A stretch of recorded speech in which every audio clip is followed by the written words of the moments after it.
I'd like to call the Special Plan Commission meeting to order on Monday, April 20th, 2026 at 5:34 PM. Roll call.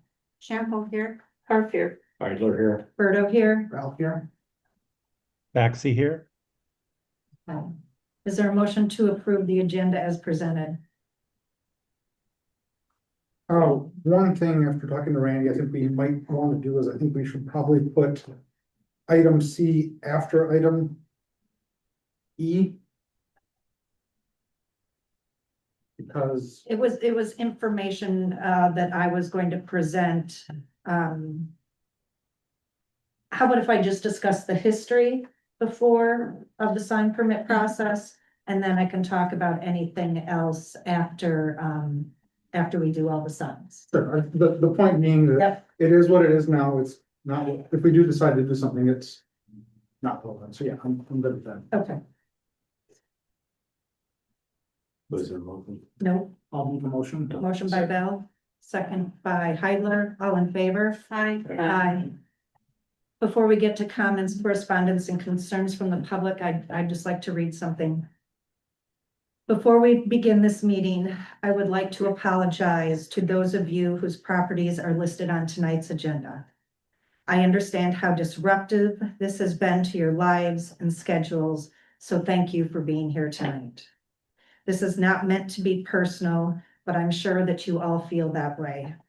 This is about policy, procedure, and implementing the zoning code accurately and fairly to everyone who lives or owns a business in the village. I will give everyone the opportunity to speak when their agenda item comes up. I ask that you allow me to present the agenda item, let the Plan Commission members ask questions, and then if you would like to speak, you will be given the floor. So is there anybody here that would like to address a non-agenda issue or zooming in, Sarah? I don't have any hands. Okay. All right. Before we get to the action items, I'd like to read something else. Okay. I would like to explain how all of this happened so everyone clearly understands why we are all here tonight. On Monday, April 13th, 2026, I noticed a sign hanging on a business that I, as Plan Commission Chair, did not approve. I contacted the office to submit an open records request of all permits that had been submitted to the village from January 5th, 2026 to the present. On Tuesday, April 14th, I called the village attorney to get some advice. And on Wednesday, April 15th, I contacted our administrative assistant to tell her I would be coming to the office to review the permit list that the village attorney said I could do. I recommend that she call the attorney to confirm that this was allowed instead of just taking my word for it, which she did. When I reviewed the list, I highlighted specific permits that I wanted to see and asked her to pull the property files. Some of them we could not find, and some of them had incomplete information in them. When I realized that permits had been issued without the Plan Commission Chair signing off on them, I called and texted the village president, who has still not contacted me about this issue. To take a step back in time, I was unable to attend our last Plan Commission meeting on March 31st. I went to talk to Ben, our administrator, the next day in his office to discuss what happened. In that conversation, I asked him about a sign permit that I had received from him early in January from him that needed changes, and if they had submitted a new permit that included what the village needed for it to be in compliance with the sign code. I told him about those conditions on February 4th. He said no. I asked him if any other sign permits had been submitted. He said no. He lied to my face. Then he did say he received a new sign permit on the 31st for the Peach Barn, which was yesterday, and he did send that to me a week later for approval. So that's the background. Action item 4A, appeal the decision of the zoning administrator issuing a zoning permit on March 23rd, 2026 for 2613 South Bay Shore Drive, John Sawyer, 4,000 square foot garage, parcel number 181080005. So I'm going to try to I wrote up little things that I'd like to read before we kind of dive into it and have questions. In John Sawyer's application for a 4,000 square foot garage, it was incorrect for the administrator to tell the applicant in his communication on March 12th, 2026, that the structure would not require plan commission approval. All permits requested for a commercial property come to the plan commission. I also have a question pertaining to that communication where a sentence is just left dangling. It is the last sentence in paragraph 3. In addition, the garage is an allowable use provided it is not rented or leased to anyone other than the property owner and may not include something. In the permit application, it states that the garage will have metal siding, which the village does not allow. We have a decision to make here tonight on what to do. John does have a permit that was issued on March 23rd. It is within our right to appeal any decision the administrator makes within 30 days of the permit being issued. It is also within our right to work with the applicant on making this structure zoning code compliant. So I know that my notes and my background, as in a usual board packet, there would, be an administrator report kind of telling you what it was about. There was just not time, seeing this was rushed, to get it out in time to be properly noticed. So I presume everybody read that huge packet and I'll know what we're talking about. And so I will try to answer any questions. Just have open conversation. This is, because it is within the 30 days, it is appealable.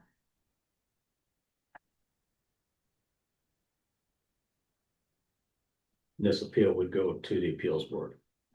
It can go to the appeals board. We can also try to, we can appeal it, but the attorney also said that we can hold the appeal in abeyance and not actually process it if we felt that we could work with the owner of the property and have him change the siding materials. So our choices are allow it to stand and do nothing, appeal it in abeyance, and try to work with the owner. Certainly that last choice seems the most reasonable for both parties. But it's not always possible. So you do have a letter that came from our village attorney, and what I wanted to make sure that we understood is what this meant. I wasn't having to say we should do this or we shouldn't do that, but I wanted to make sure it was framed that this is what the implications of the decision are. And what it ultimately is going to be is the village appealing a decision the village made. So that gets a little bit cumbersome. I'm not saying we should or shouldn't do it, but I'm saying we should know that this is what we're doing if we choose to do this. And that, as soon as that appeal goes in, I'm not sure where it ends up in the abeyance. I did not have a conversation with Randy about that, but if we put that appeal in, there's no pulling that back. Because once we have it in there, anybody that's a party to anything in the village can push that appeal.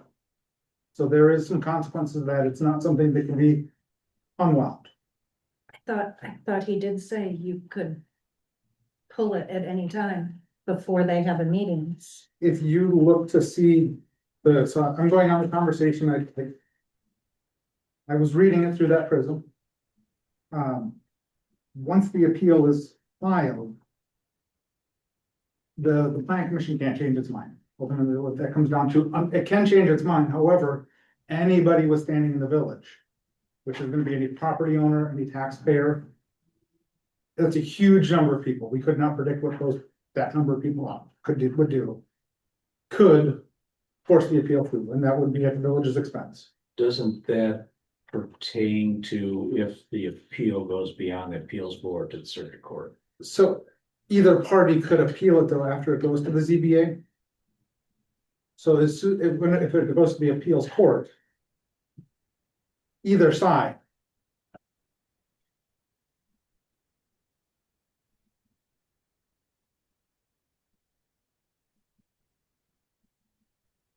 I'm trying to find Yeah, so where, it's, did you find it, what I was talking about? E on the second page. Either side or a member of the public may appeal the decision of the zoning board of appeals to circuit court.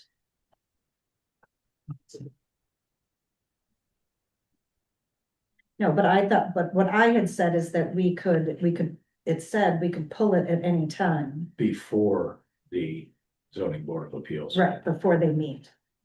Which I don't even, right now, I don't know if there's even a quorum on that committee. There's not. I saw one of the members today and confirmed that she still wants to be on there, but there's, because of what's gonna happen at midnight tonight, there won't be a quorum, so it will take time to get that. Well, my understanding from Randy, this is that once the plan commission makes the decision tonight, if they make that decision, the plan commission could decide not to go ahead with it. However, anybody else could challenge that or push that appeal.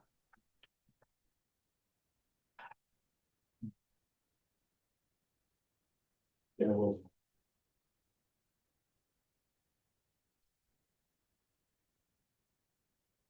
You're saying for withdrawal of appeal?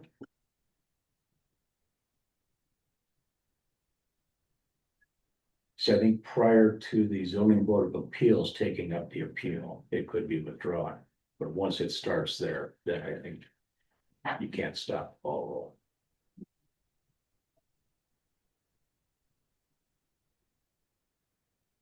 Yeah, number 4, he says withdrawal will be done before the zoning board of appeals.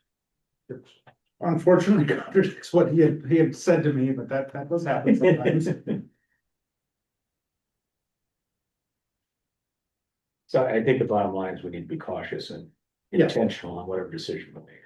Yes. Has Mr. Sawyer already ordered this siding? I did contact him, and I've known him for a long time. I didn't go into great detail. When I talked to him, I didn't know exactly what was going to be happening yet.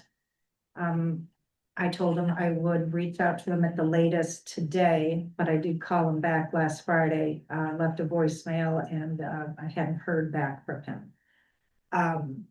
But Sarah had also notified everybody involved on that they were on an agenda. So he was, John is a good guy. I've known him for decades. And he said that he would, as long as it wasn't mandatory, he would come in and talk to us. But he said, I do have a piece of paper that says I have a permit. Could I ask a quick question about the siding? I don't know who that is. How are we 100%? This is Steve Baxey. Are we 100% sure that the plan is for metal siding? Because I'm reading one line here where it says metal roof plus siding. Now, I don't know if that means the siding could be anything. So that's just a quick question. Yes, I'm gonna find the page number where it's his hand drawn. It's on page 16, Steve. Okay. Thank you for And that. it says wood siding is like a couple of feet, and then there's metal siding, and then metal siding in the eave, and a metal roof. Okay, I can see that drawing now. Thank you. Steve, our policy is when you're talking to have your camera on, so if that's possible, that would be great to do that. Yeah, I'll see if it'll work. Yeah. So Also a little confused on page 12, he included a copy of the property tax bill where it says Unit E, unbuildable area.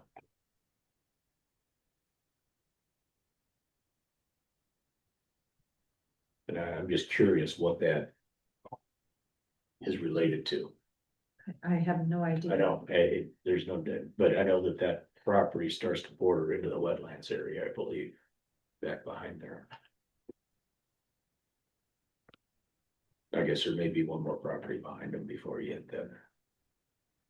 Did he have to provide any evidence that it wasn't in the wetlands?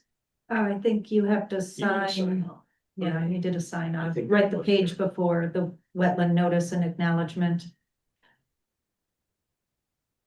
Okay.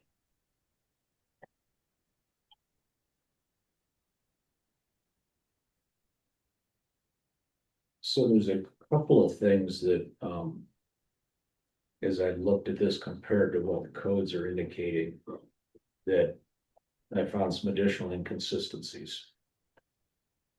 And I don't know that this technically is an accessory structure. Because Unit E is a specific condo unit owned by a different owner than the overall property. So I think we have to consider it a primary structure. That doesn't have anything to do with the metal siding or any of that, but it's how it relates to everything else. And because of that, it falls under a conditional use permit within our codes on 660320.3.I. As a storage unit, which also requires it to meet section 5A, which we'll find on page 32 of our code. Included in that section are how storage buildings can be structured, minimum square footages, maximum number of units, and there's additional requirement in there requiring that it be sprinklered.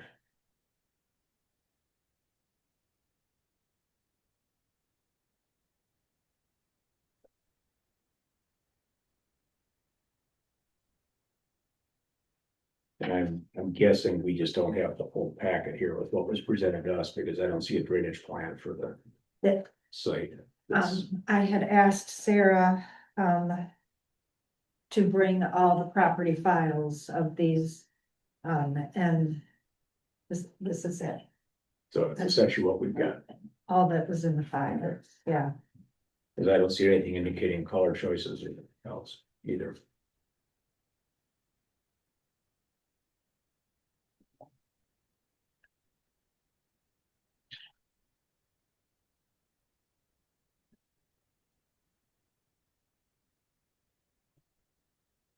Wish that, That John was here, that John was yes, with us to communicate to. yes, I do also.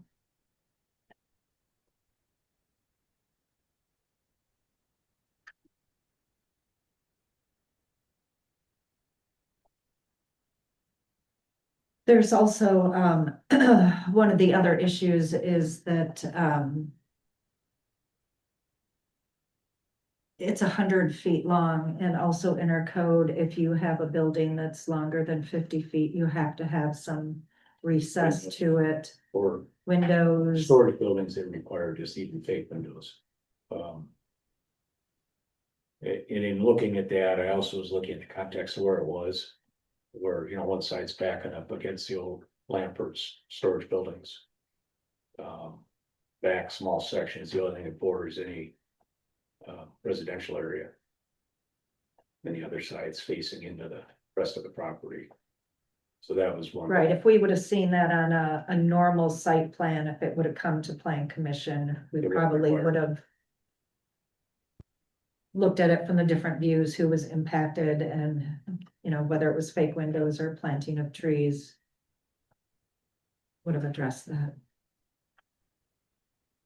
That seemed like low hanging fruit compared to the rest of the Yeah, issue. yes, So this building was delineated on the 2022 zoning permit.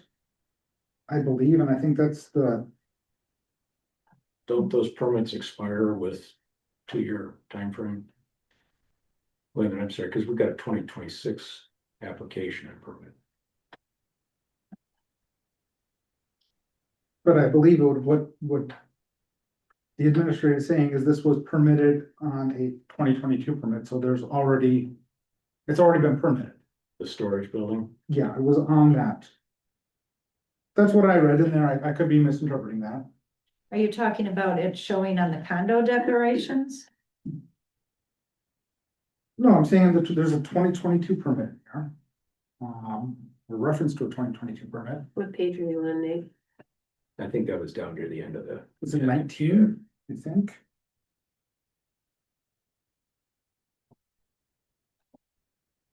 Yeah, page 19. Yeah, so 19 has got that on there. And there's a reference to, and it's not in there, but I don't see it on. This is for one of the small storage units that's Mhm. over on the west side. This is not for the same. Yeah, it's not the same thing. This is attaching to the current building. This is when we didn't have an administrator in the village. Because Amy Bennett, who was hired by the village, signed off on this. Much smaller. Yeah, it was just a small paint storage. Totally different. And that's on a different, that's on the southwest part of the property. Yeah, it attaches to the building that's currently there. That's what this is. Okay.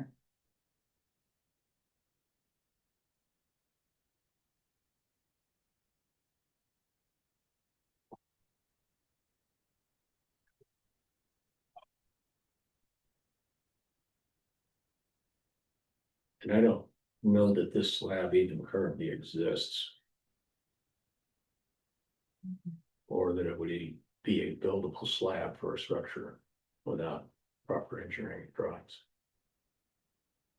And the 2022, No. okay, In the current application. okay.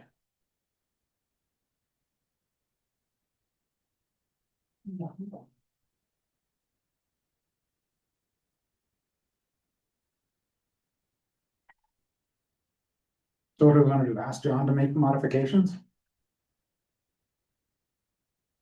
I would, my intent would be to work with everybody. So it's how we put that up against the ticking clock. Right.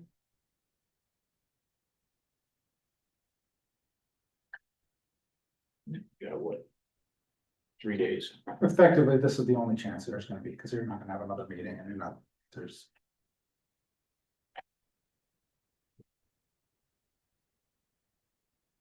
And I would also, and I think we should also, want to know if everything back there is going to remain gravel or if there would be the extension of a driveway to that storage. I think that would have been, we would have had that discussion if it would have come to us.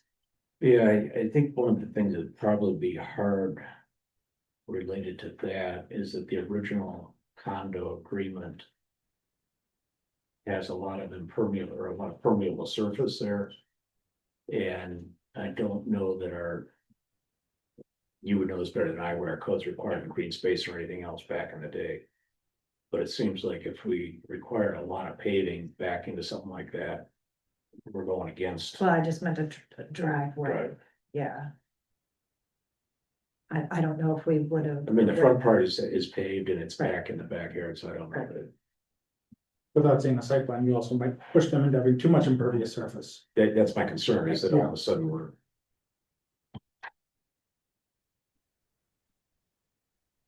it's just such an incomplete application I know. and permit that. And it's a really big building. 4,000 square feet. Yeah, I mean, 10 by 40 is, I mean, compared to these other ones, these are all like 10 by 12, little. and I'm trying to remember, the height on it was not excessive, which was an encouraging thing. Can't remember what I saw, it was in the 14-foot range or something. On page 17. says sidewalls 14 feet, 14 feet is all. sidewalls. Page 17. It's just stuff he's handwritten.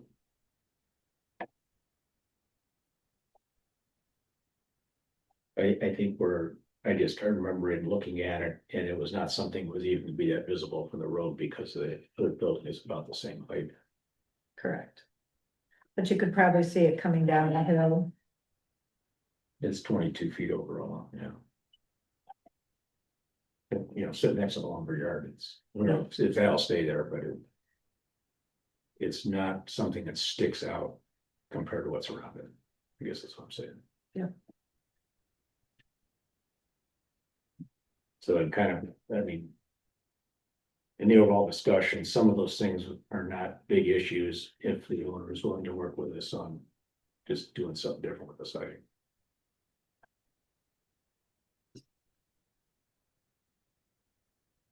So do we want to have, do we have consensus that we want to work with Mr. Sawyer and not go through the appeal process? He still has a permit. He could still say no to everything, and it's built just the way he got the permit for.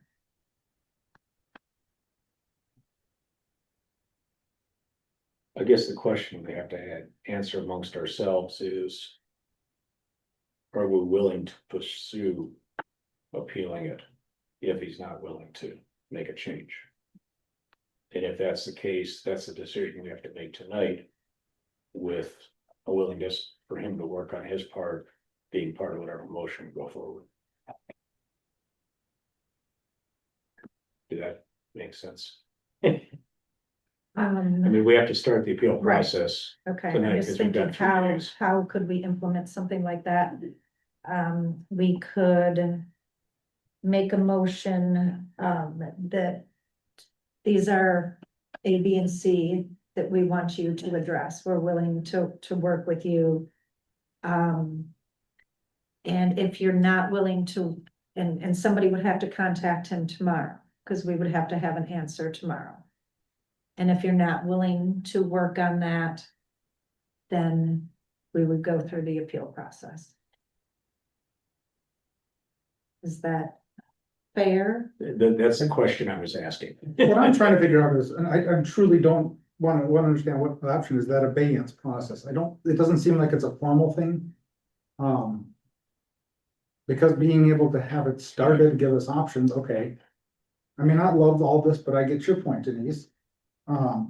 Is that an option? And part of me would like to call Randy and see if we can get in touch with him to find out if this is what we wanna do, the best way to lay that out. Go call him. I'll reach out to him and if I can get him.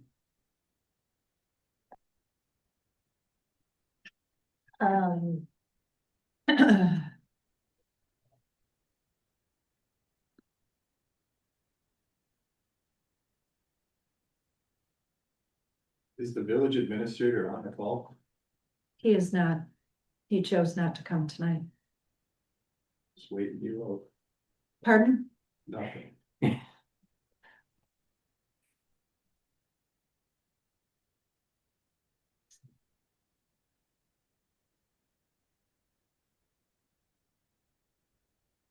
Are you calling him through your computer, Nate? I'm sending him a text first, so if I reach out to him, then he'll know. Okay. That's. And then the question is if I can get him on here, do you want him to write a plan or do you want to have that, just have a private conversation? Private conversation. Okay.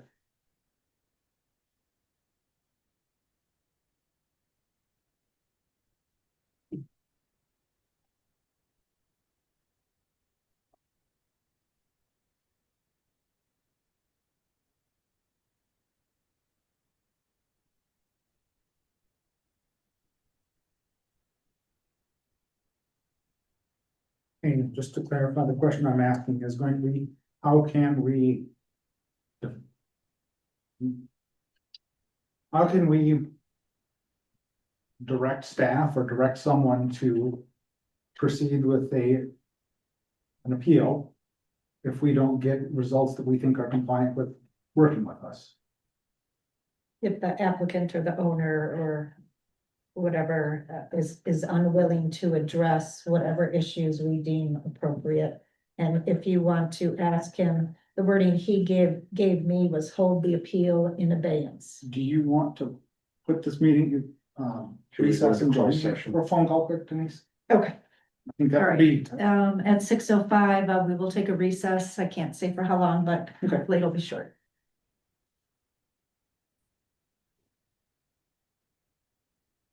Okay, we're back at 6:14. Thank you for allowing us to take that recess and consult with the attorney. You may go. okay, so what Randy had suggested, we came to after having a couple different ideas out there is if we were to ask John Sawyer, communicate with him tomorrow, ask Randy to reach out and say, hey, this is what we're looking for. We have to be very precise with our asks. Then we could make a motion to make an appeal pending, to appeal this pending that the outcome of that conversation. Which that's kind of what I was, And Randy is willing to he thinks that's a reasonable approach. make that phone call and have that conversation. So.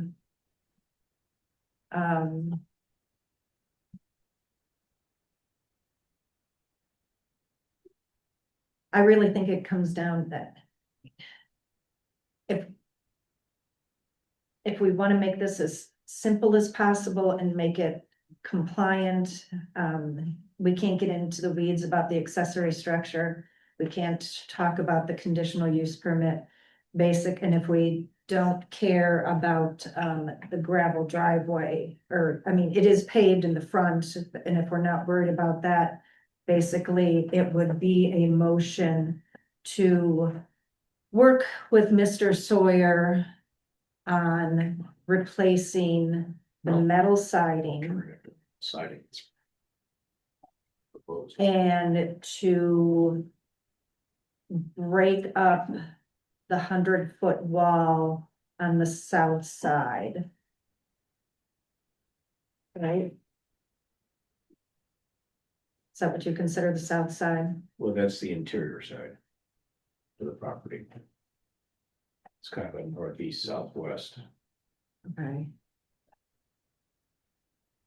but even just with some kind of windows or something, just something to break it up. Well, It we don't- need to doesn't be have to specific. So do we want him to break that up? Because I do think coming down the hill, you will have you might have a good shot at it. I can't remember without driving out there. Both building is in front of Oh, it, and blocks part of that. Okay. Or do we just stick then to the metal siding because it's tucked back? We will not worry about that at this time. I think just an alternative metal siding is Okay. a reasonable ask. I don't know if there's value to saying we've reviewed all these things, but here's what we're looking for. Okay. So then the motion would be that Randy Nesbitt contact John Sawyer tomorrow on his permit. See if John would be willing to replace the metal siding with something else, Code compliant.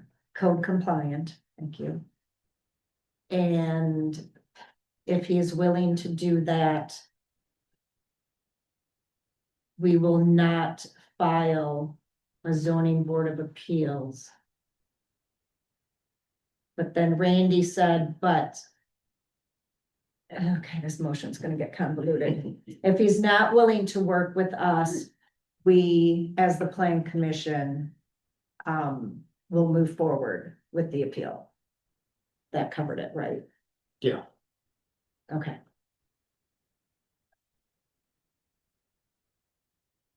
Do you want me to say, jumble that again? Oh, no, you're, Okay. you're saying exactly what I was thinking before. Okay, I'm just, I guess.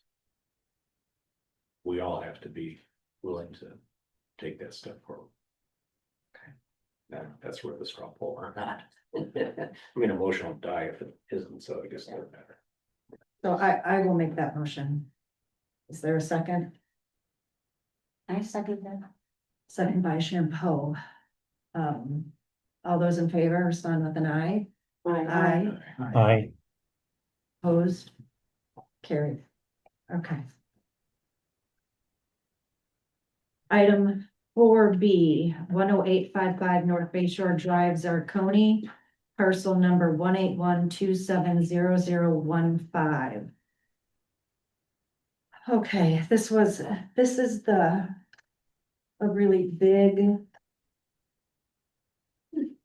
packet. Or property file, I guess I should say. I think Sarah did copy really the majority of it. And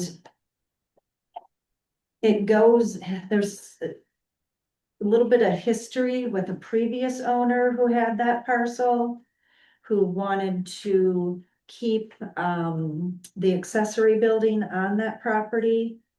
But they were going to, and that's when Julie was administrator here, and Julie said that if they wanted to build a brand new house, that they would have to gut the other structure because it did have 2 bedrooms, a bathroom and a kitchen in it. And so those were the conversations with the previous owner that Julie had. Then Zarcone is the new owner. And at one point in time, he stated in an email that he was just going to tear down the old house and tear down the other accessory structure. They, in June of 2025, they received a zoning permit for the house. And then just this spring, they came back and they wanted to build the accessory structure, I think in the same place as where the old one was. Now, there's not necessarily an issue with an accessory structure on that property, but there is a problem with that it is within 20 feet of the ordinary high water mark, and that is definitely against the zoning code.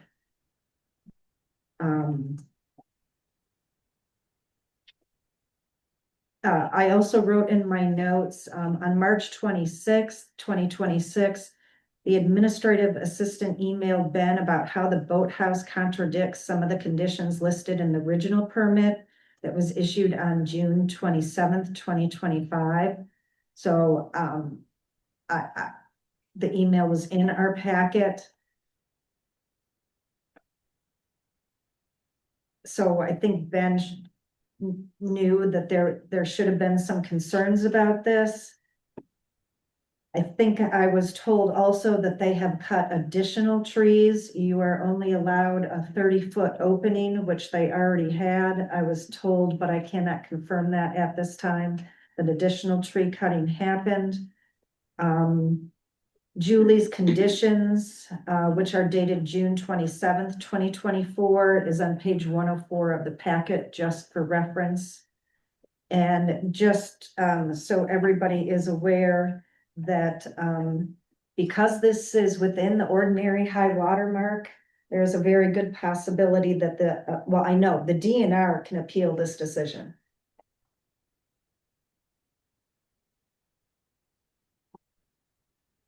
So what I don't understand is that there is no zoning permit application for the accessory structure. There's nothing filled out. All I can find in this documentation is a conversation between the administrator and the other party that just send me a $200 check and you're good to go.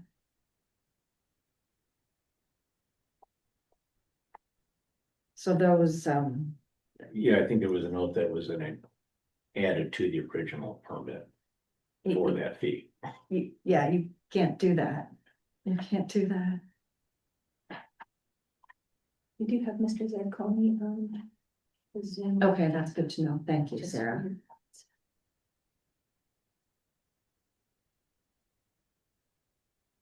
So would the plan commission like to ask some questions right now?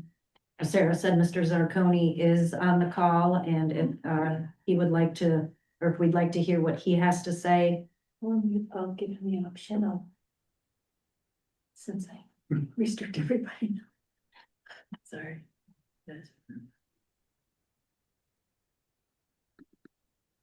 Yeah, I would like to hear what his thoughts are on this, if he's willing to share them. Okay. Good evening, can you hear me?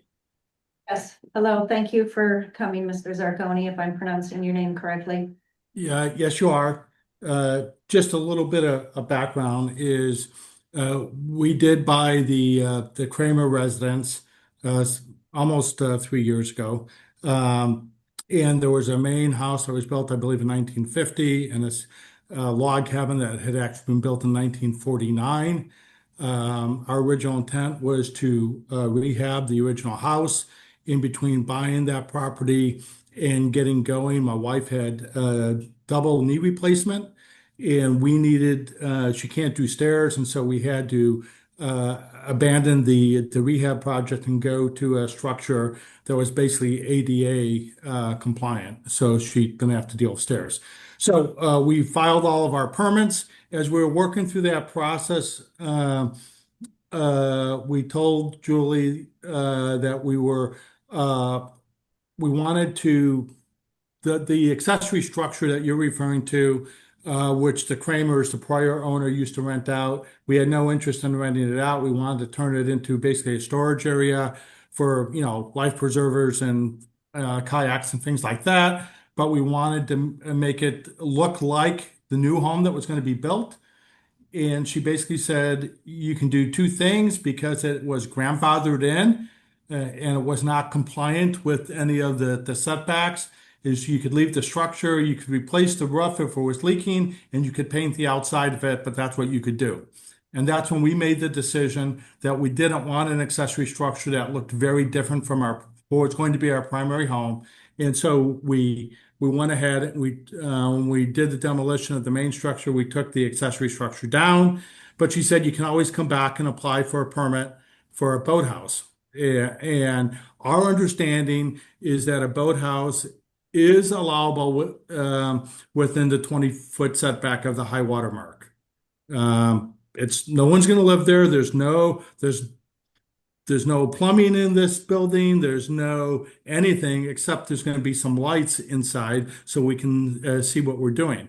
And so, as you probably know, we've been under construction on our new home.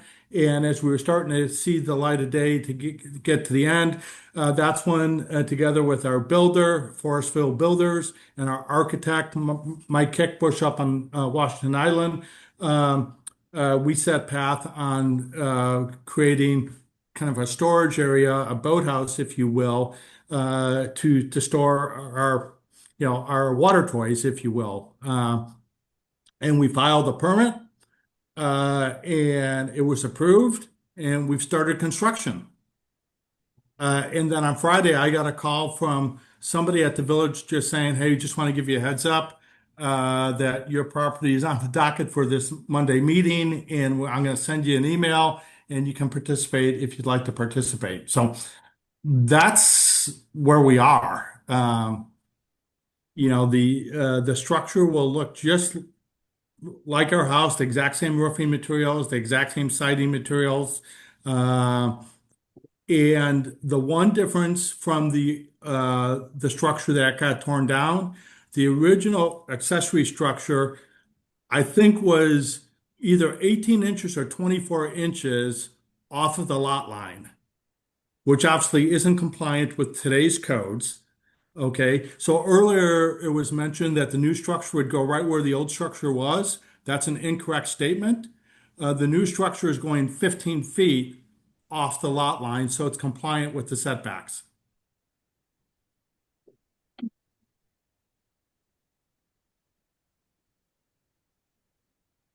And we worked obviously with our architect to make sure that everything was in accordance with the requirements of the village, before we submitted our permit. And I think there was a kind of a plat that showed exactly where the new unit was going to go, which is 15 feet off the south lot line and 20 foot off the high water mark.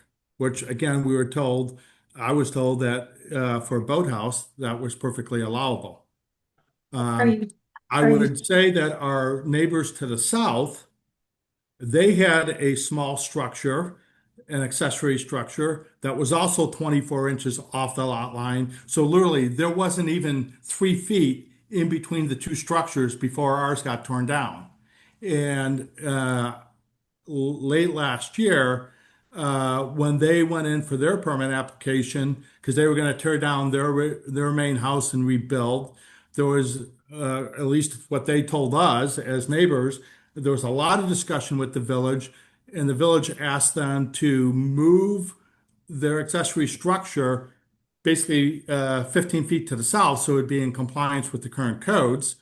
And eventually, the village gave them a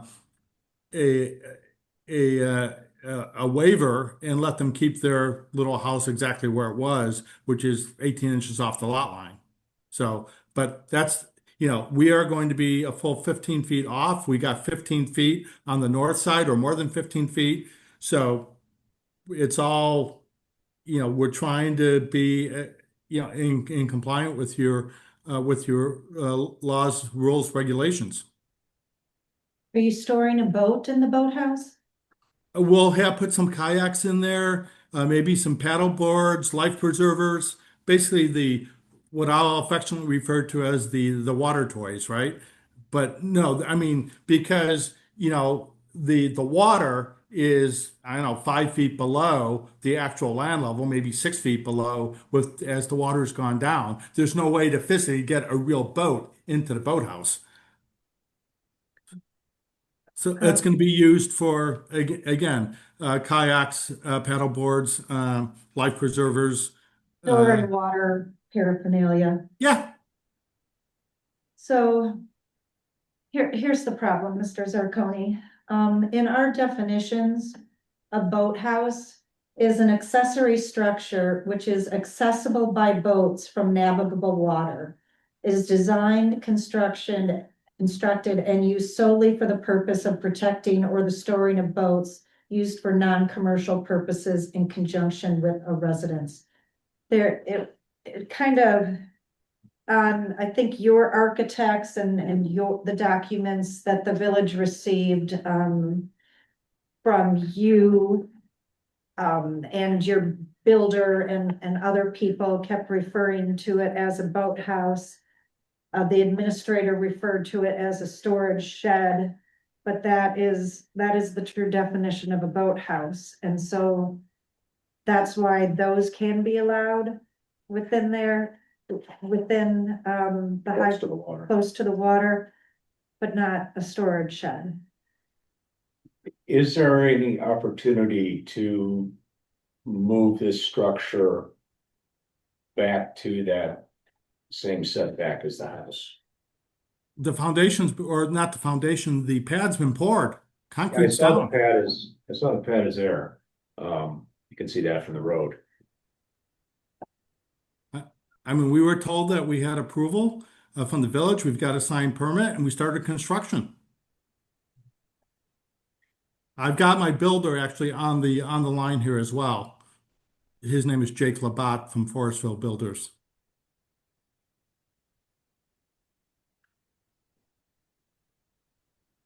But we moved forward on the good faith that we had a valid permit. I understand that. I'm very sorry. So if the village is willing to pay for the cost of moving the pad back, we could do that. I think it needs to be moved back, what, 10 feet? From 20 feet to 30 feet? Well, the actual setback according to code is 50 feet from the high water mark, average high water mark. And one of the concerns is, you know, if you're new to this property, you weren't here when the water was high in the nineties. And probably a good portion of your yard was underwater at various times of the year. So the setbacks from the high water mark are critical for structural integrity.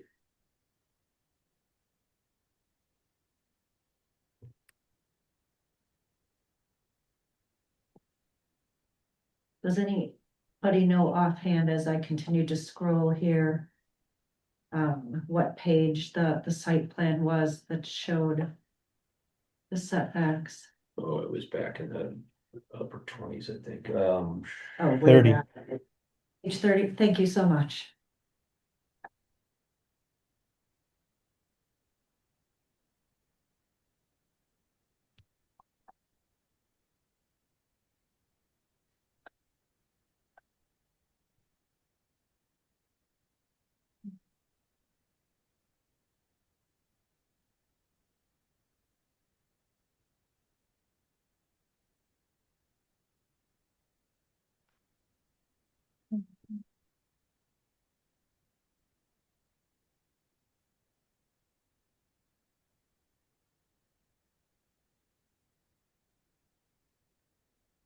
Mr. Zarcone or Mr. Labatt, do you have any recollection on what that concrete pad cost you?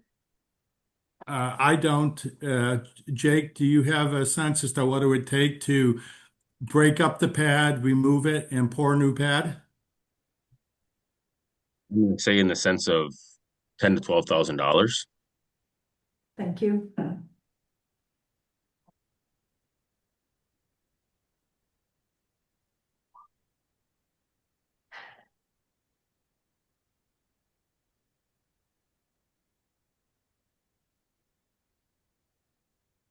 What is the actual square footage of this storage building? Because it's listed as two different sizes. It's 300 20 feet by ones. 16 feet.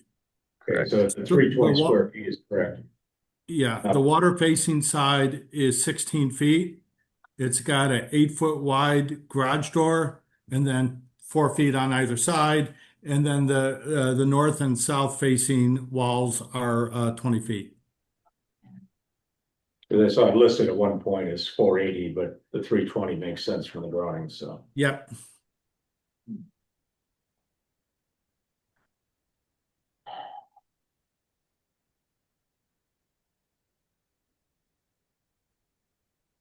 I'm gonna also note that the slab was poured 6 inches below the top of foundation of the house.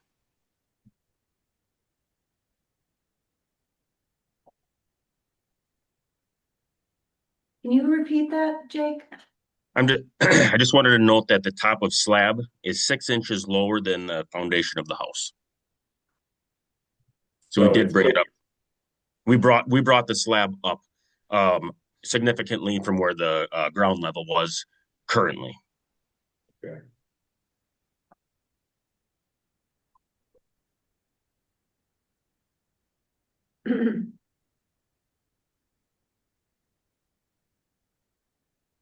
I know my thoughts, but I'm curious what some of the other thoughts are.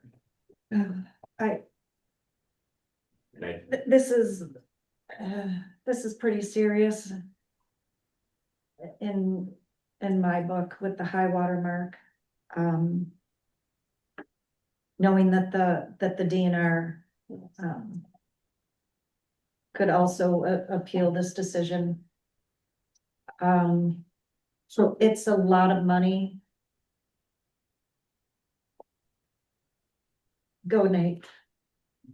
We allow boathouses to be built up directly to the water, directly to the high water mark. How could the DNR, and I understand that this has got the a, key word in there is accessible from navigable water. A boathouse is meant Sure, to I get drive a that. boat into. Where I was going with that is the DNR, like the DNR. Is there a carve out at the DNR for that?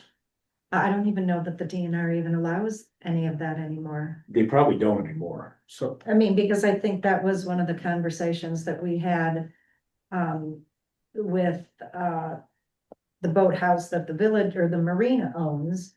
is that you can't build them anymore. And that if that was ever torn down, you could never replace it. So you can't build them. So in all actuality, it should probably be taken out of our code, because if the DNR doesn't allow it, we can't allow it. Are you Googling, Skip? Yes.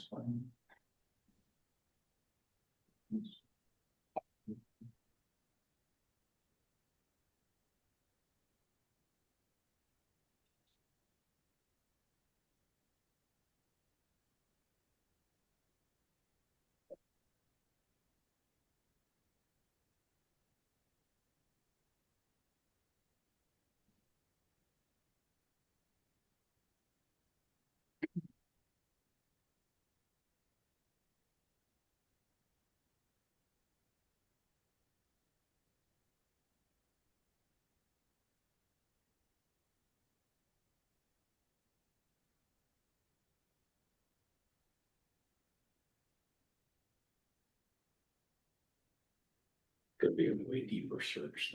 Okay. I I don't know how this. I don't even know how you would implement this, but my gut reaction is that, we ask them to move it back. That they will have to be reimbursed those funds. And that we ask the personnel committee to address how those reimbursed funds are addressed. We as a commission are not able to encumber the village, are we? Not in this manner. Correct, so we would have to send this to the board to make that choice.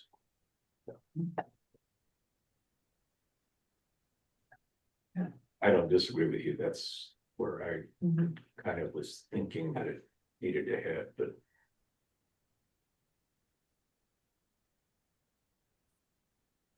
Listen, my time on the board, there's been, sometimes there have been mistakes. Somebody in the village makes, and the village has had to accept those from time to time. And we are all one entity. So I understand what you're saying. And I don't want to see this happen again, but I think that there is a very high cost of doing what's right, or what's according to code, and I think that we need to look at making sure this doesn't happen again. That'd be the angle I would take on it.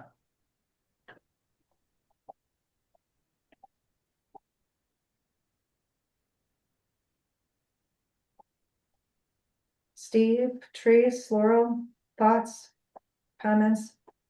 I think that. We really need to hear everybody. Yeah, I mean, if he left it there, he might get flooded. 2018, our water was real high.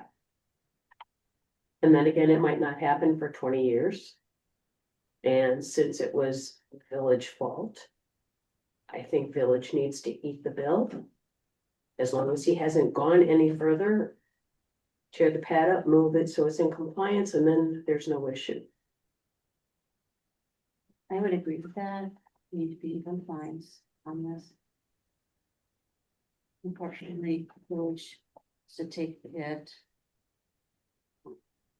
And I agree with Nate that this should not happen again. It's very, very unfortunate. And I remember going over this when Julie was the administrator talking about, you know, the high water. I'm sorry, can you speak up a little? Yeah, sure. I just remember we talked about this in the past at planning commission meetings. Just in general In about the high general, water mark. the and high building water on mark shore. and the shed and all that. And so, yeah, we need to right a wrong. So the DNR does have some setbacks. I'm not into the code book to know exactly where these occur. but the first 35 feet from the ordinary high water mark is the distance reserved for natural vegetation is not permitted for structures. Above that, they say 75 feet is the minimum distance required for most structures, including buildings, decks, and others to be placed within the shoreline zone. I don't know what that definition is. So their setback is 25 feet more than ours. Yeah. But I know the NR 117 basically says the municipalities have to have something in there dealing with it, so that's why that's referenced.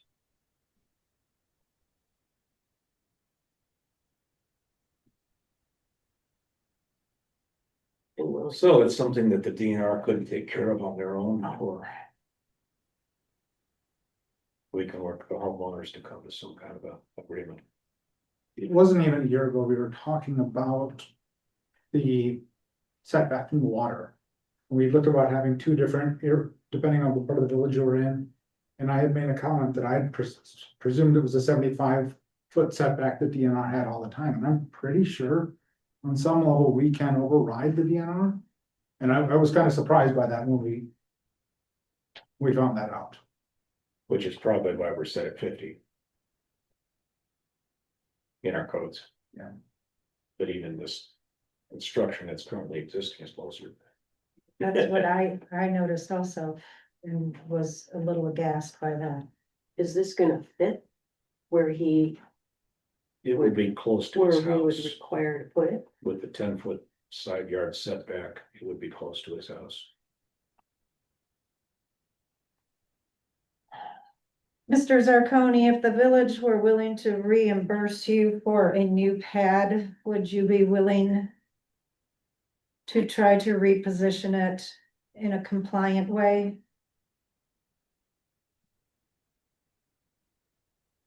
I don't know what that means. What is compliant? That it couldn't be any closer to the water than the wall of your home. I think currently in Jake, you guys poured the foundation. I think the pad that was poured, the closest point to the water is the same distance as from the home to the water. Is that correct? That is, no, the front of the shed lines up with not the furthest foundation towards the house or towards the water. I'm sorry. So it's 2 feet closer towards the road. So if it's 20 feet deep, it's 18 feet further back than the house foundation. How far is the water side of the pad in relation to the water side of the foundation of the house? Are they in a line, or is that the 18 feet? Yep. So just pulling out the plan here. I mean, I'm Very looking south. Yep, I'm the looking at- southwest corner of the house aligns with the east side of the shed, if that makes sense. Okay, so the drawing that we have depicts the slab location currently. So the 20-foot setback from the ordinary high water mark is relatively accurate. Relatively, yes. It's probably closer to 22, but yes. I guess I'm just Yeah. working up the drawings with that. So if that furthest west side was in alignment with the west side of the foundation of the house, would that work? I know Well, it puts. how much room would that, Jake, do you know? How much room would that give us between the south side of our house and the shed? Going to be very tight. No, I mean, we're not going to I'm sorry, ladies and gentlemen, I'm not going to destroy the view of my house. And I've got 3 bedrooms on that side on the south side of the house. I'm not going to put a storage shed right up against the side of my house.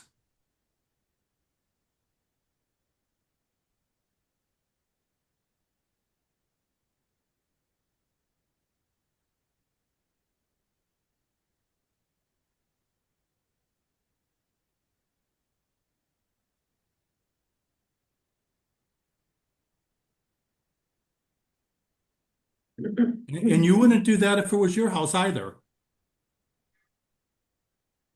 Yes, it would be a very tight fit. It would not, be aesthetically pleasing at all. I agree with you.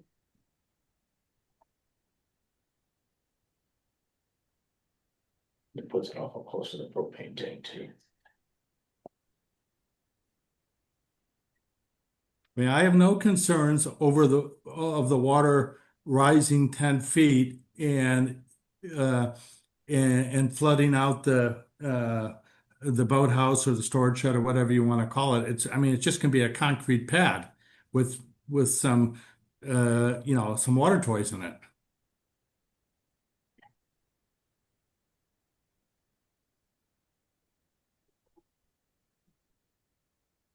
And oh, by the way, my neighbor to the south has a whole structure that is 20 feet off the water,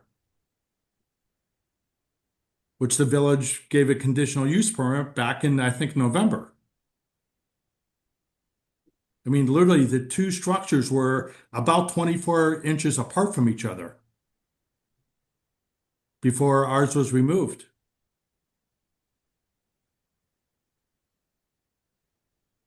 And so we were fine moving it north to be in compliance with the setbacks from the side lot lines, because that still gave it, let's just call enough room so it didn't crowd up to the house.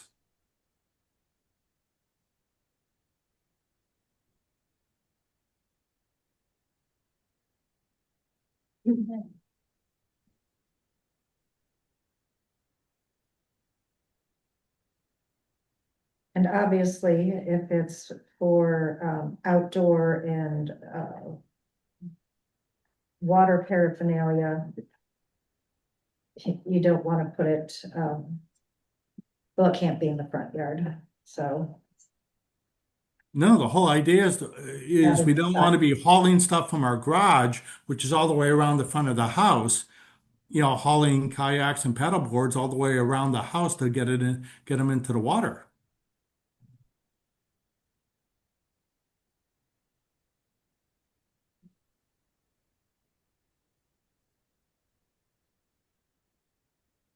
If we knew this was going to happen, we just would have left the old dilapidated accessory building and stripped it out and used that as for the same purpose. And there would be no difference.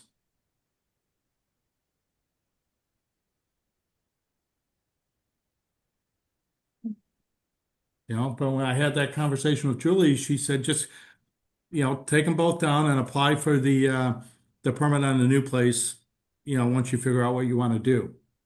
And that's exactly what we did. Well, the original permit didn't have the accessory structure in it. The original no, because originally we weren't going to tear down the accessory structure. We were just going to make it look like the house that we were building. And then she told us you can't do that.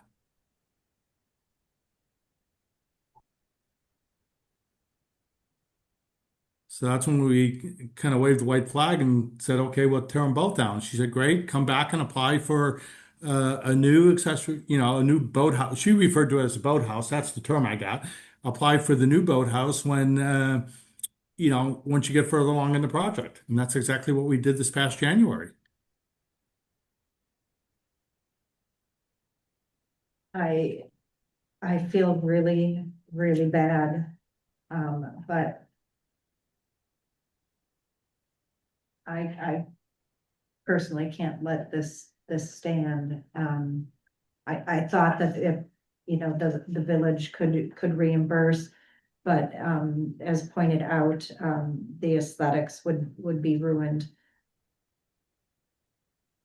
You'd be looking out a bedroom window at another building in your own We're not going to home. do that, ma'am. Yes, I know, sir. But I also can't. I am very uncomfortable in letting it stand.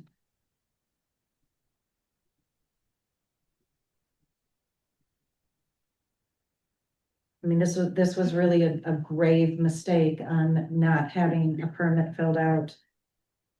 And not checking on the ordinary high water mark.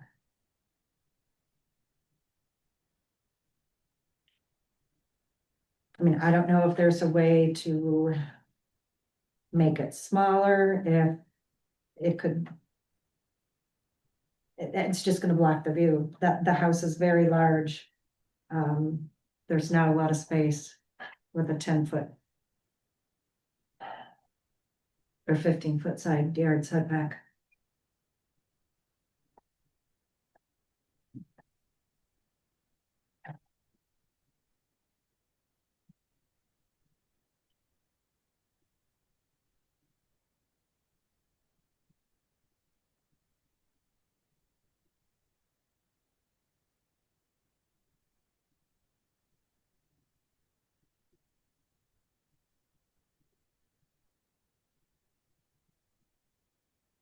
Denise, I'll throw in a couple of thoughts. Can you see me? Yes, thank you, This is- Steve. This is Steve.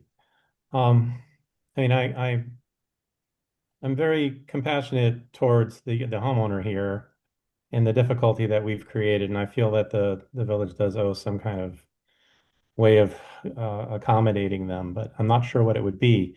One suggestion I might have, I don't know if it would be something that could be designed to be not an eyesore, but to perhaps create a smaller storage building, scooted up the property line a little bit more towards the house. I don't know if that would work. The other thing I had a question more generally, and perhaps this is for the village attorney. Given the fact that this was inappropriately granted as a permitted use, is there a way for us to uh, let it be built, but also make it publicly known that the only reason this happened is because of a grave mistake and that it will not be allowed to happen again? So if you have thoughts on that.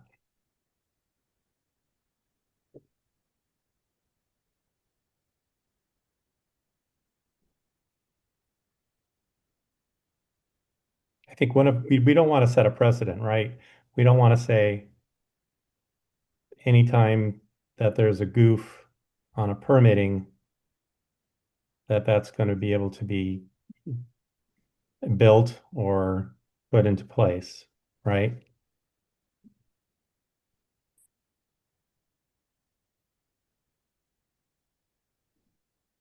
Mr. Zarcone, where, is the auxiliary structure of the property just to your south in relation to where this structure is plotted on your property or your house? The auxiliary structure that the neighbors to the south have is 20 feet off the high water mark and I think 24 inches off the lot line. Yeah, so it's about in alignment with where yours is. Yes, What, because they actually came to us when they were in discussions with the village, and the village wanted them, because they were not in compliance with their offset from the lot lines, because you have to have at least 10 feet on one side and 15 feet on the other, and they were just at 10 feet. They actually asked us to give them 15 feet of our property so they didn't have to move their structure.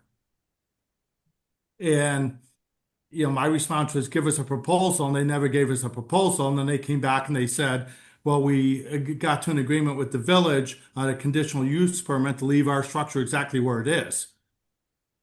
it, And so, yes, the two units would be the same distance off the water um, at 20 So feet. so this structure actually helps visually to block that from your, Absolutely. it, is Mr. Zarcone referencing the neighbor of Geocaris? yes. These are adjacent properties.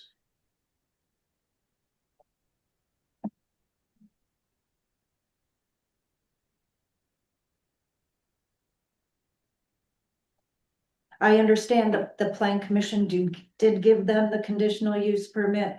I was one of 2 members of this committee that voted against that. But now at least I know who we're talking about and what. All right. So on Steve's idea. How, I'm pretty sure that becomes a personnel issue, but, you know, does the village take an ad out in the paper saying something to the effect that this is allowed to go through because, you know? No,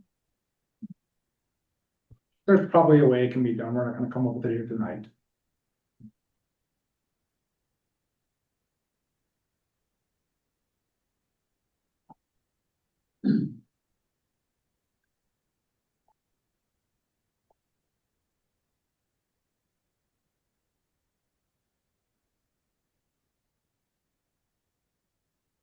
all right, and so extenuating circumstances.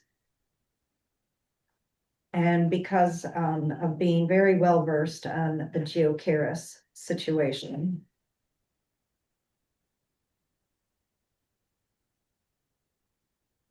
I'm unhappy and it goes against every zoning vein in my body.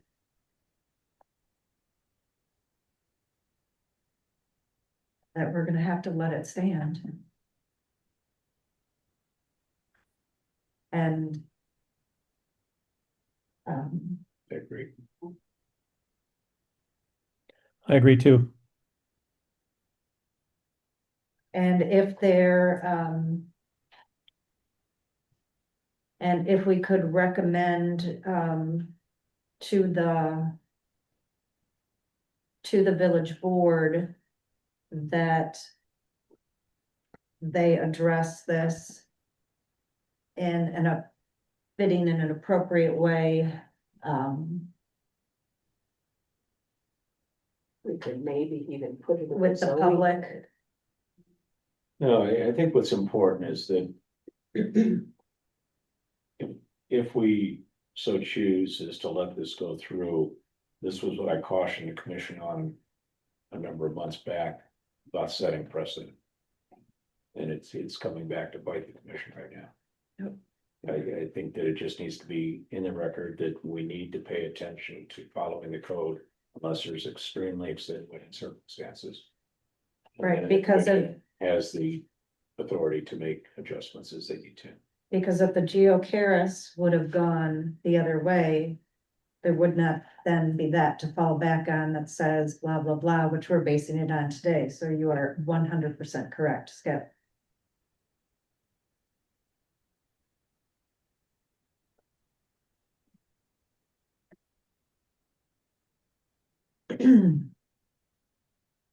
So I would suggest that we just take no action on agenda item 4B. Um,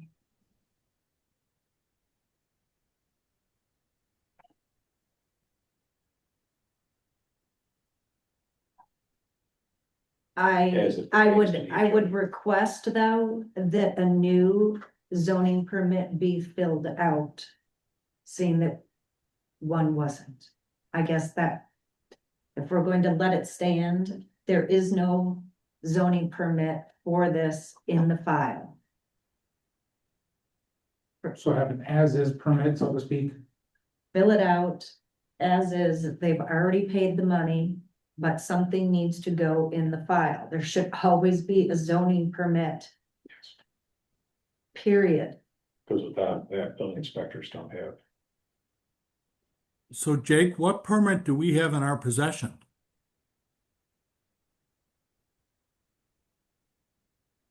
Mr. Zarconi, it would have been, to fill out another application just for, the storage shed. But that's what was filled out in January. So I cannot find it in the file here. what I filled out, I did, as you mentioned, added on to the original permit for the shed. And then went on to get a building permit and have an email saying that all we need is your $200 and you're good to go. Okay, because I had filled out Oh, a you zoning filled permit. one out Well, then. I gave it to Mike Kickbush because he was going to take it from there. And then Mike had his medical issues, and that's when you picked up the ball. Got it. Yep. I So do not. yeah, we'd be happy to, yeah, that's exactly the form I filled Yep. out, the one that you're holding up, ma'am. We'll be Okay. happy to fill one of those out. Okay, we need that in a file. If Okay, we're yep. not gonna do anything else about this, at least we have to have that. I think that there And then should also, whose attention should we send it to so we don't start a new process? you may send it to the administrative, the assistant administrator. Why don't you send it to me and then I can direct it. Sarah Burgess, you can find it. Okay. right- She is our administrative assistant and she processes a lot of the documents. Great. So she is here tonight recording and taking minutes of our meetings, so So she will know be- what this is all about. Thank you. We'll know where to file it. I think that we would and I would like to make a motion to that effect. I'd like to make two motions. One is that we ask them to fill out the new standard zoning permit application for this. And that along with that application, that the conversation pertaining to this agenda item at this meeting be attached to it. That so that there will be history moving forward for whoever is sitting in the office or around this table. For clarity's sake, the portion of the minutes that are relevant. Yes. Okay. Yes. So I will make that motion. Is there a second by Heidler? Any further conversation? All those in favor respond with an aye. Right. Aye. Motion carried. And let the record show that we will even though we're not happy about it, we will let the permit stand. Okay. Thank you very much for your consideration. We do appreciate it. I appreciate you being here tonight. Thank you. Thank you. And I'm again very sorry for the disruption. Okay. 4C, discuss the history of the sign permit process. So many, many years ago, all signs came to the Plan Commission. There was, and almost all signs had to be made of wood. They had to be routed or sandblasted, and that was the criteria. And then as new products came along, and sometimes when sign permits would come to the Plan Commission, and if we deemed that they either weren't complete or we didn't like some of the things that they were doing, didn't feel that they were code compliant, then the person had to go back, make those changes, wait 30 more days, and come back to the Plan Commission. So at one point in time, and I don't know how many years ago, but it's been many, the Plan Commission determined that that obligation would fall to the Plan Commission chair, whoever that was, and the zoning administrator. And the zoning administrator would get the permits and review them, do a summary, talk to the Plan Commission chair, email the documents, make copies of the documents, however that person wanted it addressed. Plan Commission chair would look it over and sign off on it or make suggestions. So the process was quicker, not having to deal with Plan Commission meetings every a month apart. Our current criteria includes wood material or the look of wood, some kind of three-dimensional sign or dimensional feature, and it's not really a difficult process. The problem is that there's a lot of sign makers out there now that just can slap a metal sign together, and those we really do not prefer, do not like. Obviously, you can't get a lot of dimension on that. There are people who hate rules altogether. There are people who like some rules that protect us all. And signs may seem a very small part of Sister Bay or any community. But we have some really great signs with some really quality artwork that are made well and that reflect a different kind of community than if the village would allow flat metal signs everywhere in the village. And I think that's part of our charm, if you want to use that word. So I can't we will come back to reaffirming or changing that later, as Nate brought up at the beginning, so we will return. But that is the history in a nutshell. I mean, Nate, you've been around, I think, 16 years. You have anything to add to that that's different than what I said?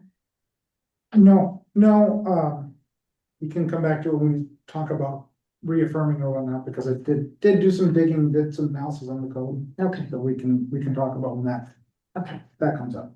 all right. So we'll move on to 4D, discuss the sign, D1, discuss the sign permits approved by the zoning administrator. 10590 Country Walk, Unit 4, Bay Birch Gallery. I'd like to read something here to give a little background. Sure, using myself. Okay, see you in the audience. Thank you, Mr. Heidler. This was the first sign permit I received from the administrator. I had had a phone conversation with him about the errors in his review, which pertain to the size and area, the materials, and the dimensional requirements, which were not compliant. I had a follow-up phone conversation with him on February 4th about where to find in the code the issues I was talking about, along with the errors on the application and my suggestions to relay to the applicant on how to make the sign compliant with the code. He approved the sign the next day without sharing my concerns with the applicant. Obviously, I did not approve the sign. I told Ben that the application needed to be refiled with the correct information pertaining to total square feet and the number of signs, and the sign was too large. That we require an actual mock-up of the design from who was making it and with exact materials, size, and other factors. He told me that the applicants didn't know if Hartman or Etsy was going to make it. I also told him that if they used raised letters in the name of the business, that would be good for the three-dimensional feature, and the sign could not be metal. And somehow it got in our packet as a mistake. It got filed wrong, but I'm going to use it as an example, which is on page 121, which is a sign that was approved, I think, last year for Little Rad House. And it is exactly the kind of signs that the village likes to see. Not that they all have to look the same or be like this, but that is the criteria that the administrator and the plan commission chair should be looking for. I think on page 142, I have in my notes that Ben's review of it on there and riddled with errors. So this is a conversation, and thank you for coming tonight, and I'm sorry that you're caught in the middle of this. They did receive a permit. It is on our agenda item only to discuss because it is outside of the 30-day window.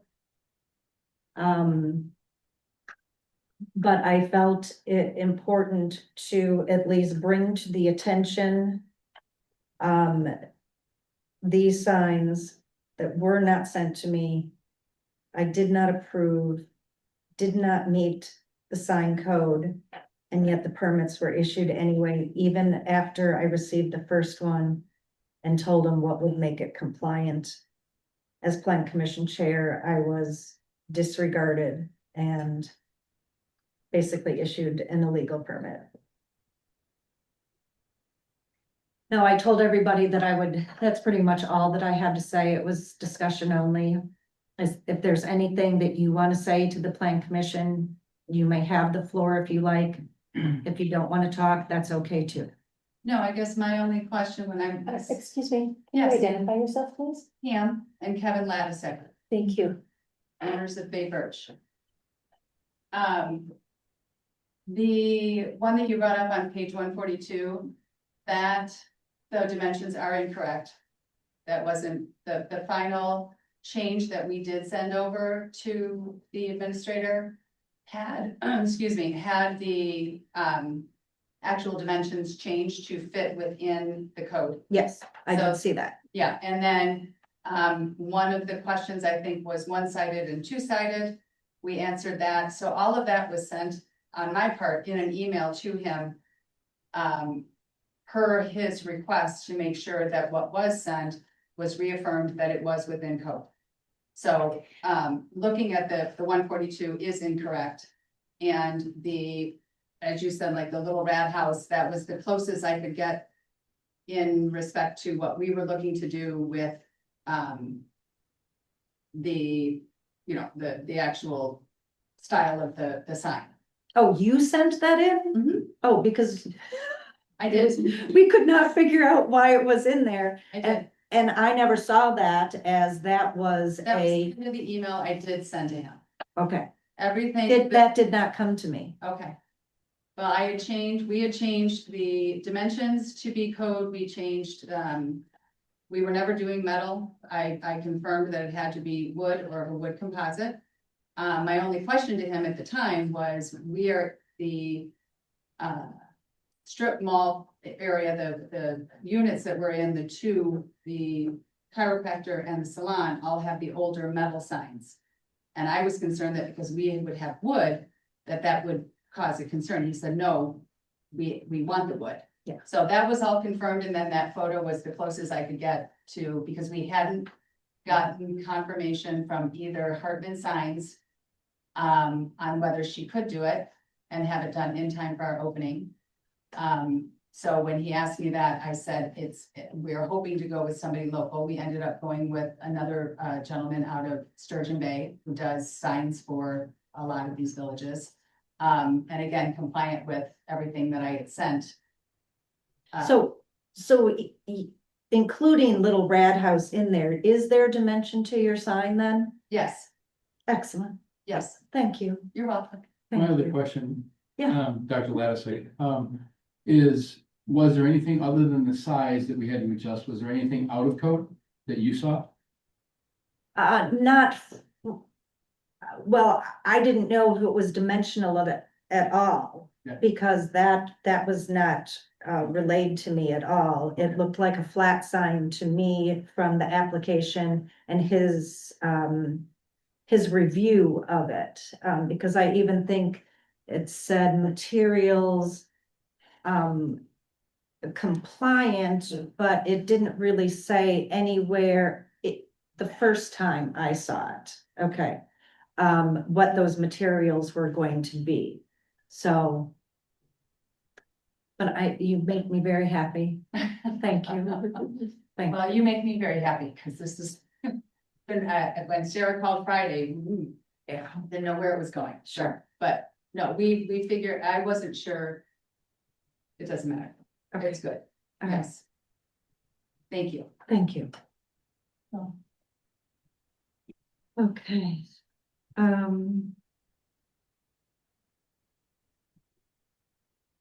D2 10663 North Bay Shore Drive, Sabre, approved February 11th, 2026. Again, a sign that is well past, the 30 days. Welcome back, Skip. So this address is for the Grassy Building, just so we can keep them separate.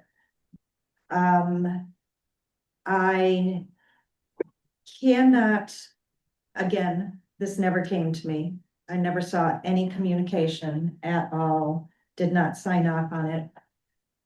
Some of the questions that I have, and thank you for coming, is I could not find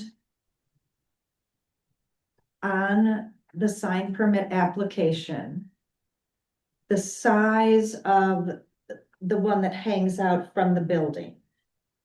Now, it says on there that it was going to be 28 square feet total, all signage, and that the flames were 2x3. So they were each 6, so that's 12. But I could not find dimensions in the application for the one that's out front.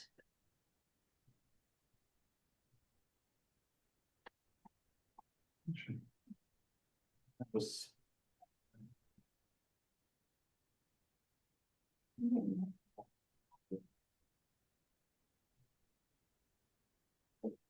Um, I'll just continue on. So I would like that filled in on the application when we know what that is. The administrator's review of the sign says that the height and width is 4x4, which equals 16 feet. But the sign is obviously not 4x4, it's oblong. I wanted to ask the administrator if the 39-foot linear frontage calculation had been confirmed, but I cannot do that tonight. There was an email in there on page 152 from our previous administrator back in November 22nd, 2025, where it states that the building is only 30 feet wide. I don't know if you measured differently.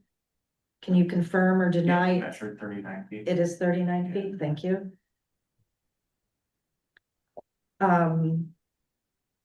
So let's see. Yeah, I just had some emails back and forth with Ben, confirming like the 4 foot by 3 foot, double-sided hanging sign. So that is a 3x4. Yeah, and there's a lower portion sign that's also in there, which is 1 foot by 4 foot. Say that again? So it's like a sign. Right, with the other, we have that in our packet, yeah.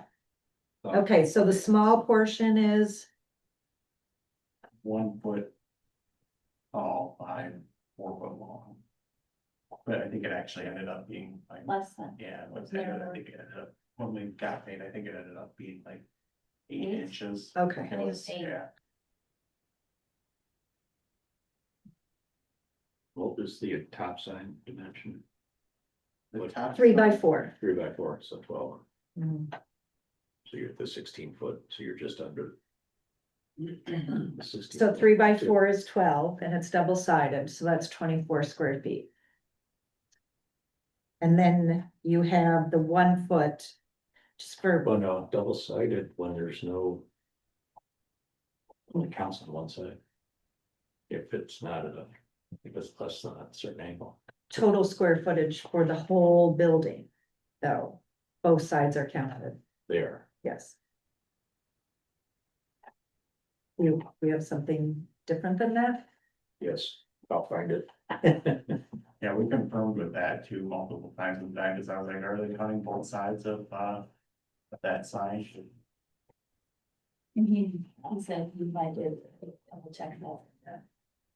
He was very often sending his answers, got back to us.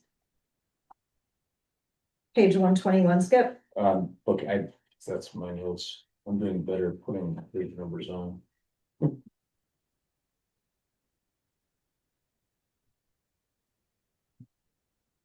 Oh, yeah, that's a two-sided sign. So the sign has, Where are you at? line 16. Give me what section, because I think my page is different than yours. It's 700 and it's, 0753. 7, 4, 5, 3. Got it, measuring signs. When a sign has two or more faces, the area of all faces shall be included in determining the area, except where two faces are placed back to back. And the angle between the faces measures 45 degrees or less. Total sign area should be computed by measuring the square footage of a single face. So they have a 12 square foot sign. But when you talk about the linear feet and how many square feet that they're allowed for the entire building, They're allowed the 16 or whatever, uh, 16.12. then you would have to double it. But it's you saying dis- that on a you two-sided disagree. sign, you don't measure both faces if they're back to back. Says you measure all faces except when the two are back to back. I interpret that as meaning, because you're only looking at the sign from one side or the other. Whereas if it was at an angle and you could see both, then you would be counting both square footages. Okay. Am I reading this wrong or am I? Well, I'm not gonna go, okay, so if we go with Skip's calculation, so then you have a 12 square foot sign. Plus the small on the bottom is 4, that's 16, your flames are 12, you're right at 28. 0.12 left. So again, just process wasn't followed. His calculations were not correct, that were in the file. Signs are important.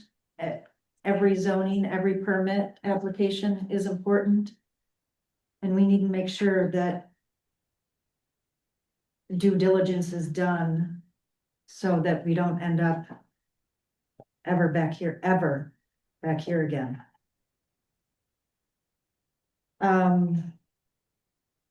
Okay. Then we will go on to D3, 10635 North Bay Shore Drive, which was next to on deck. The original Saver, which is now being changed to Juicy Burgers. Again, didn't receive this, even though in one of the emails it states that the Plan Commission Chair has to sign off on it. In Ben's review of this application, he says the building frontage is 39 linear feet also. And there is no way that little corner, it is not. That'd be a big setup. Yeah, yeah. I couldn't tell if, actually on both of the signs, I couldn't tell if there was a dimensional aspect. I didn't ask you if there is. Made of 100% oak. Okay, it routed, raised letters. Yep. Okay, All good. thank you. Yep.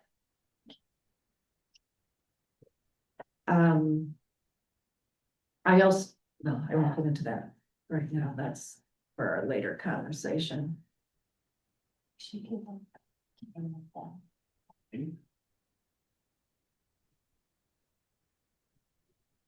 How does the new sign compare in rough size to Same what's? size. Juicy. Same size. Same They size. use the same thing. Yeah, Right. that's what it looked like. Same people, Factor. same Yep. people, which we're gonna leave that information with you guys, so Really. they're phenomenal. And they get it done like that. And I had no problem, obviously, with the sign permit, but again, I didn't sign off on it. And there's no, Hopefully you might give it a new fresh coat of paint. and there's no branding on the Right, canopy, so there's no permit needed there. right.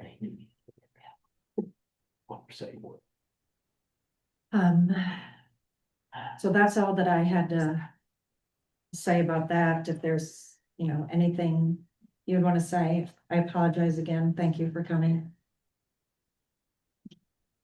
Okay, best of luck. Thank you. Everybody's drooling and waiting for your opening. In case I asked before the meeting started, I think they're shooting for May 1st, just so everybody knows. Okay. All right. Okay, so 4E, this is an appealable issue. Discuss and or appeal the decision of the zoning administrator issuing a permit to 2363 Mill Road, Unit 1. Sweet Lana's Gelato, approved March 27th, 2026, parcel number 181520001. The sign permit has discrepancies itself. What was not filled out appropriately or completely. She states it's a wood polymetal sign. There is no such thing. It's a polymetal sign, which consists of a sign made from a plastic or thermoplastic core sandwiched between two sheets of aluminum. I cannot tell if there is any dimensional aspect of this. She states that it is going to be illuminated, but there is no mention of how it is to be lit or a picture of the fixture, its lumens, and if it's 2700K or other. Those are all things missing. There is also no review checkoff list that the administrator uses for all the other signs. It's non-existent in the file. Obviously, there is no wood texture or dimensional aspect. So those are all of my concerns pertaining to this sign. Just so you're aware, I think Mr. Shammarie Alex is line. If you have any questions, I can unmute her. Okay, thank you. Do we have any questions or would we like him to speak? What is it what would you ask of him to make this right in your opinion? That's just resubmit an application? The village needs a whole brand new sign. So would your ask be to rescind this application and apply again for another sign? Is that what you'd look for? Yes. So is there anything else anything else we'd ask for? I mean, it seems like that's the only. I mean, because there's nothing compliant in here, so I guess, go ahead and unmute him. I just want to tee up with him so Sure. he can say, yes, I can do that, or. Sure. And his name is Alex? Alex, Hi, this So, is Alex. Yeah, I was gonna do like background. It's wooded background, and we're gonna cut laser cut with wood for letters. You want a ground sign now? No. It's gonna be like a wooded background, and it's gonna be like 3D letters. Okay, thank you. Okay. But you have in your application that it's polymetal and that's aluminum. Yeah. First of all, I was thinking about that, like cut it with laser, just, like letters. But we can do it with wood, cut it with wood. So would you be willing to turn in the permit that you received for this sign and fill out a new one that is more complete and has more detail and can describe it better so it can be approved? Or have you already had this other sign made? No, it's not made yet. Because even this permit has errors where the height Yes, between the bottom and the top are Can't be wrong, the same. right? So then we're not looking for him to pay the fee again, we just want him to resubmit the application, correct? Yeah, I would not ask him to Correct. pay the fee again. No. So would you be willing to turn in to the office the permit for your sign? Okay. And resubmit a new one so we don't have to appeal it and we can work through the proper channels and Okay. Do what we can to expedite that. yes, yes. And we will work on it as quickly as we can. Which will Okay, be a thank you. lot faster than normal, let's just say, because we know government works slow. Okay, Thank you. so thank you for coming, and again, I am sorry.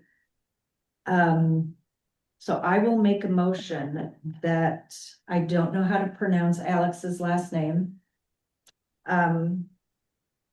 That if Sweet Lana's Gelato and Coffee turn in their current sign permit that they received March 27th, 2026, that we will not appeal this sign, and if he would fill out a more complete application and go through well, he didn't know the process wasn't being proper, but the permit goes through the proper channels. And how are we gonna make sure it goes through? Resubmit a permit and- application that would be Right. expedited. Something that I was gonna, when we got back to, that I was gonna get to is. The only place in our code that it says the plan commission chair approves the sign is in the B2 historic overlay district. I understand that have been practiced for many years and I don't dispute that, but. It doesn't say that in the code, so if we want to do that. We should specify that for this one. But to your question, Laurel, how do we make sure? So we Yeah. should specify that. And it's something, if we want that in our code, we should change our code to say that too, because. I mean, like, I looked at what the plan commission chair has powers to do. That's the only one that actually covers the sign permit explicitly. I think it's in plan commission minutes, because We're at something that we were gonna address here in a few minutes, I think. Right, Because yeah. I've got some other things too that. So I just was addressing it there because I think it's Yeah. important we. Okay, I think, did we all understand that motion? No. Okay. So let's try that again, because I don't even know if I can repeat it. If Sweet Lana's Gelato and Coffee turn in their permit to the village tomorrow, Their sign permit. their sign permit, and resubmit a new a complete sign permit, we will not appeal the sign. If they do not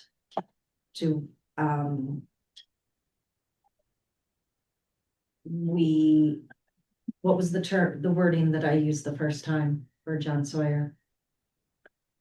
Then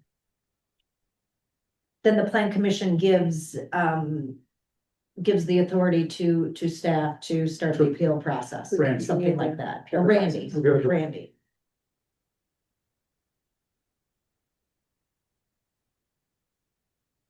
Do you wanna include anything in there about helping expedite it for them? Or is that just gonna be procedural? I think it will be expedited. Okay. Yeah. And do we want to specify further review of that? Do we want to say plan commission chair village president is gonna review this? To make sure it's what we're talking about Mhm. now. Just to make sure it's compliant. Sure. Sure. That is what the process has been, and that plan commission chair and I'm not gonna, that's what the process has been de facto, that. and village administrator. So the village administrator and the plan commission chair will review it, in this case.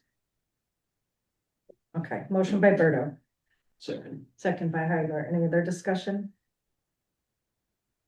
All those in favor, respond with an aye. Aye. Aye. Thank you. Okay, now we will quickly go back to 4C, discuss the history of the sign permit process and reaffirm or change. In light of this situation, I think that there are, I think our sign permit needs some tweaking. I think that there are some of the things that, we require aren't necessarily on here for years. And Julie didn't get it done and she was here for 3.5 years. There's no place for, the plan commission chair. There's not a signature line and there should be. If we're gonna do So- that, we so- need to change the code. So my question was, is that tradition, or is this something that's in our policies that just got missed? It has been in our policy that, like, Is it in written policy? It's a, it diff- was in the written plan commission minutes. Because Julie went looking for it once and found it. Sorry, Nate. just because something was discussed at one meeting doesn't, that Doesn't is make an it policy. unrealistic expectation to say that we're gonna follow things were said in the meeting. I don't think it's binding. So But I that think- is exactly what happened. They gave, the plan commission gave the authority. They were giving up the authority To the To- chair. to the chair and to the administrator. So But- that they wouldn't be bogged down and we wouldn't have to prolong people who wanted to get signs in a timely manner. But I think what Dave's saying is that our practice and our written policy are in contradiction. And I remember what it was like when all of the signs came. Not disputing that part of it, because it was okay, let's make this go faster, let's not make people come back. It was to expedite it, but when we start saying that we're making a change that is only in the minutes, that's not actually the policy, and I think that happened under Bob Cuffrin, was that the timeline you're remembering on? Cause I don't even remember. Cause I don't. I know that Bo had brought sign permits to you, and Yes. Zeke had brought sign permits to you. If we're going to do that, we need to have it in a code, not just in. I don't disagree with that. That's fine. That's fine. Or you can start, I don't know who your next plan commission chair is going to be.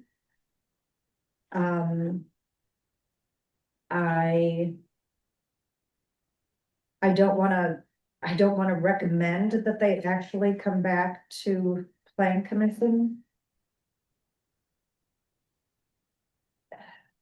But you have to know the code. I think we need to start back with the authority given by the board.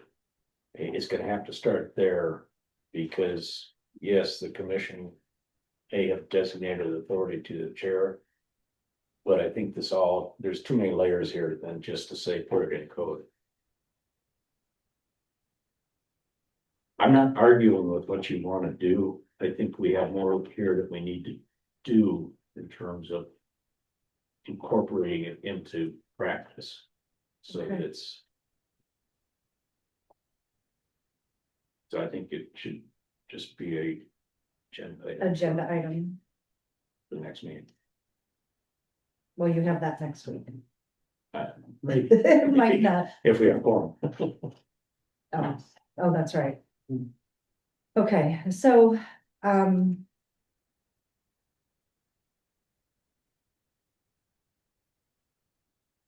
all right, I guess I'll let you guys figure that out, but I do think that there can be some tweaking here. Yeah. And, I also think that, and this has come up with, in other applications that people do not fill them out completely.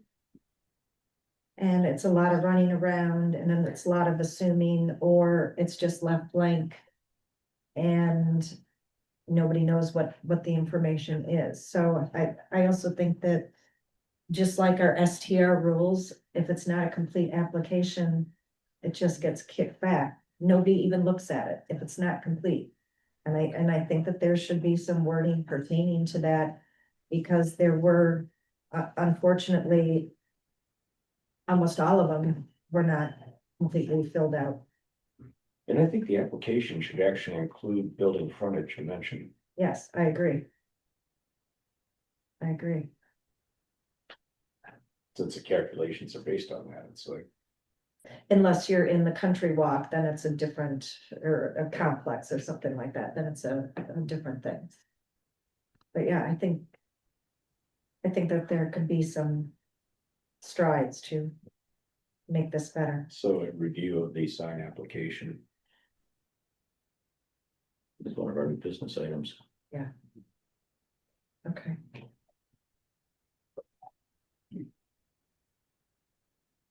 And so that would be the matter to be placed on a future agenda.